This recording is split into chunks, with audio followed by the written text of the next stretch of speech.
안녕하십니까. 부산 평화방송 장재명 신부의 어서가리 24번째 시간입니다. 오늘의 질문입니다. 그리스도라는 말은 무슨 뜻이에요? 지난 시간에 어서가리 시작하고 처음으로 예수님이 누구이시냐는 질문에 대한 답을 찾아보았습니다. 이제 계속 이어서 예수님을 우리가 보는 건데, 예수라는 말 뒤에 항상 붙는 그리스도.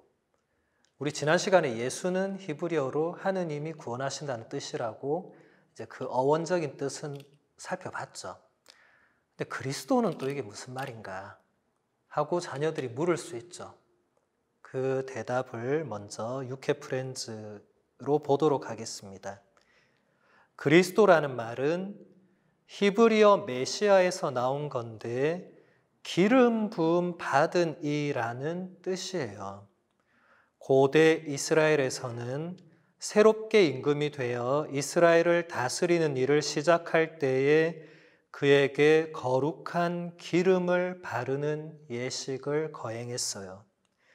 예수님을 그리스도라고 부르는 것은 예수님이 기름 부음 받으니 곧 이스라엘 민족이 오랫동안 기다려왔던 메시아시며 세상을 구원하실 구세주라고 고백하는 거예요. 그분이야말로 유일하고 참된 임금이시지요. 그렇기에 그리스도라는 말은 예수님이 속한 가족이 어디인지 알려주는 그런 성이 아니에요.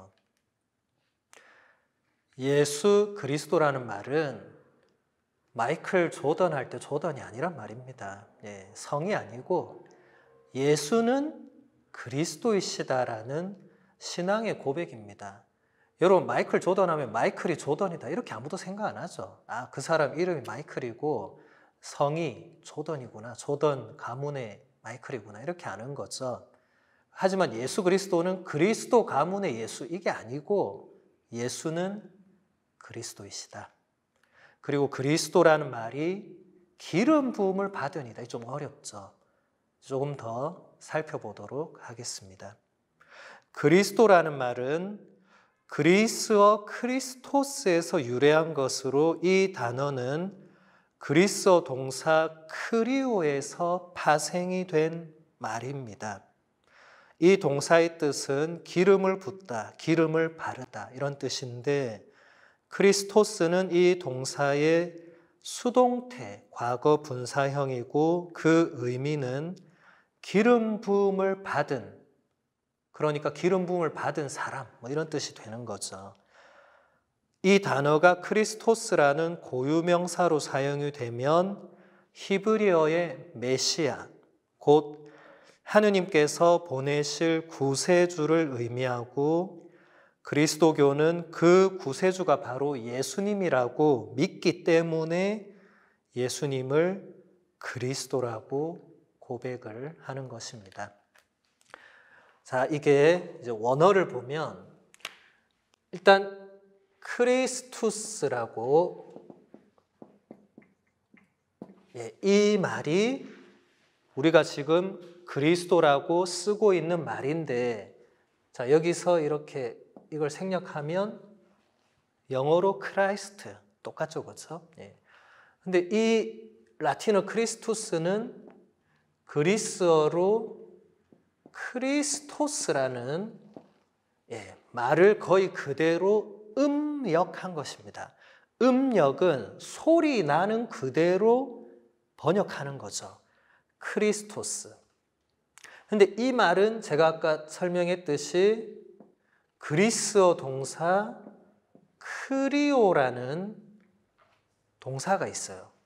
그것의 수동태 과거 분사형인데 크리오라는 동사는 기름을 붓는 혹은 기름을 바르는 의미입니다. 근데 이게 수동태의 과거 분사니까 기름을 발라진 혹은 기름이 부어진 그런 의미죠. 근데 이게 고유명사화 되니까 이게 사람이 되어서 그렇게 되어진 존재라는 겁니다. 고대 이스라엘에서는 임금이나 예언자를 따로 하느님께서 뽑아 세우고 그를 축성할 때 반드시 뭘 했죠? 기름을 부었죠. 여러분, 이스라엘의 첫 번째 임금이 누굽니까? 사울이죠. 사울을 임금으로 뽑을 때 하느님이 어떻게 하셨죠? 사무엘 예언자를 시켜서 자, 사울에게 가라. 갔어요. 가서 뭐 했습니까? 가서 그의 머리에 기름을 부어라. 네. 사울 다음 두 번째 이스라엘 임금이 누굽니까? 다윗이었죠. 다윗한테도 똑같이 해요, 하느님이. 사무엘한테 자, 다윗한테 가라. 갔어요. 가서 그의 머리에 기름을 부어라. 그렇게 해서 임금으로 세우셨죠. 그리고 그 뒤에 예언자들에게도 그렇게 했고, 예언서들 읽어보면 이제 하느님께서 영원한 당신 나라를 세울 그 임금, 그 구세주 메시아에게 기름을 부을 거다. 이런 예언이 이사야서나 이런 곳곳에 나옵니다. 바로 그 단어입니다. 이게 히브리어 메시아를 번역한 게 그리스어로 크리스토스거든요. 네, 그게 우리가 믿고 있는 예수라는 인물이다. 구약의 이스라엘에서는 다시 한번 설명을 드리면 하느님께서 주시는 사명을 위해서 봉헌된 사람들에게 하느님의 이름으로 기름을 부었습니다. 왕과 사제들의 경우가 그랬고 간혹 예언자들도 그런 경우가 있었습니다. 하느님께서 당신의 나라를 결정적으로 세우시기 위해서 파견하실 메시아는 그 중에서도 가장 특별한 경우라고 할 수 있습니다. 주님의 천사는 예수님의 탄생이 바로 하느님께서 이스라엘 백성에게 약속하신 메시아의 탄생이라고 목자들에게 이렇게 알려줍니다. 두려워하지 마라. 보라, 나는 온 백성에게 큰 기쁨이 될 소식을 너희에게 전한다. 오늘 너희를 위하여 다윗 고을에서 구원자가 태어나셨으니 주 그리스도이시다. 너희는 포대기에 쌓여 구유에 누워있는 아기를 보게 될 터인데 그것이 너희를 위한 표징이다. 목자들이 이 말을 듣고 실제로 달려가죠. 그들은 어느 마구간을 찾아냅니다. 그리고 요셉과 마리아의 그 가운데에 구유에 놓여있는 아기 예수님을 보고 엎드려 경배하죠. 아, 이분이 우리의 메시아시구나. 이분이 그리스도이시구나. 라고 천사의 말이 이루어진 것을 보게 됩니다. 예수님께서 메시아, 곧 그리스도라고 불리는 것은 그분의 신적인 사명을 드러냅니다. 2세기 리옹의 주교였던 이레네오 성인은 이렇게 말합니다. 이것은 그분의 이름 자체가 가리키는 것이기도 합니다. 왜냐하면 그리스도라는 이름은 기름 부으니, 기름 부음을 받으니, 그리고 예수님께서 받으신 기름 부음 그 자체까지 함축하고 있기 때문입니다. 기름 부음 자체이신 성령 안에서 성부께서 기름을 부으시고 성자께서는 기름 부음을 받으시는 것입니다. 자, 아까부터 크리스토스라는 적의 그리스어 동사 크리오의 수동태라고.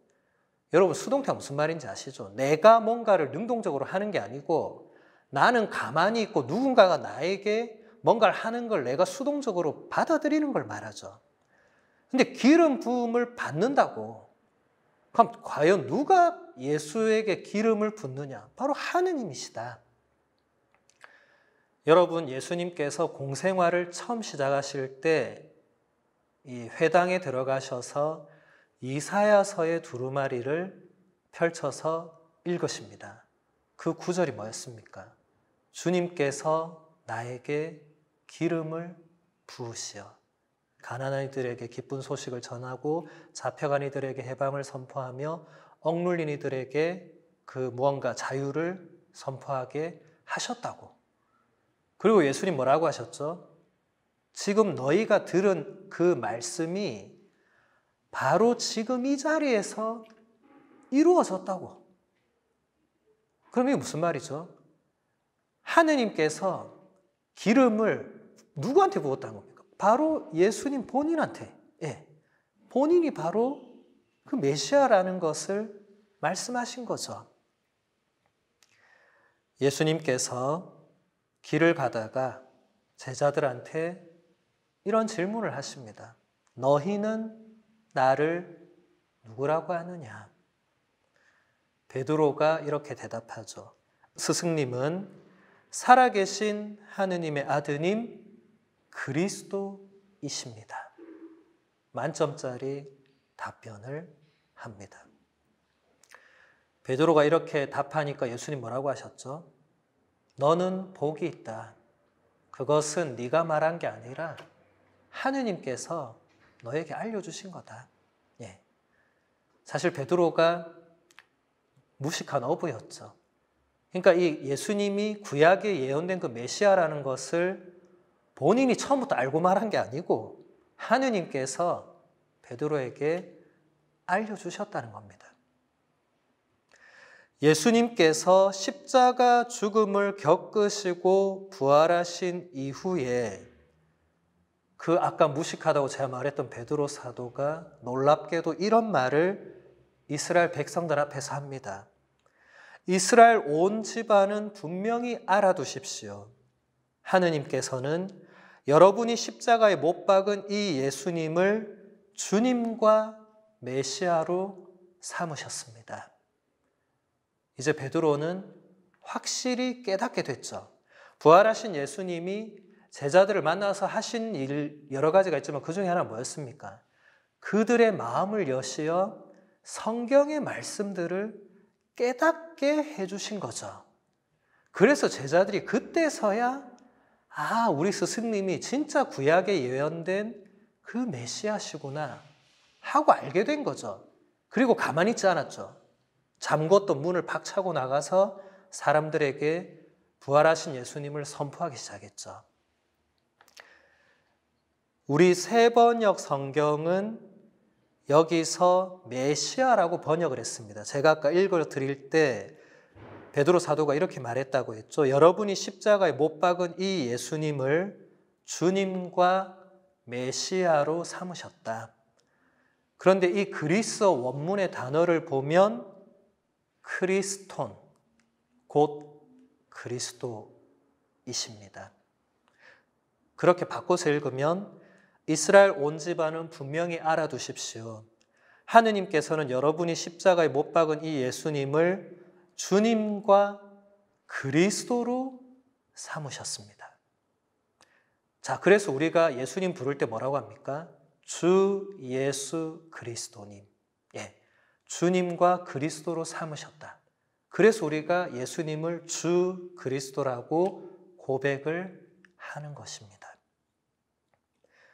예수님의 부활 이후의 사도들은 예수님이야말로 구세주시라는 고백으로 예수 그리스도를 하나의 고유 명사처럼 사용하기 시작합니다. 마테오는 자신의 복음서를 이렇게 시작합니다. 다윗의 자손이시며 아브라함의 자손이신 예수 그리스도의 족보. 그리고 그 뒤에 족보가 쭉 이어서 나오죠.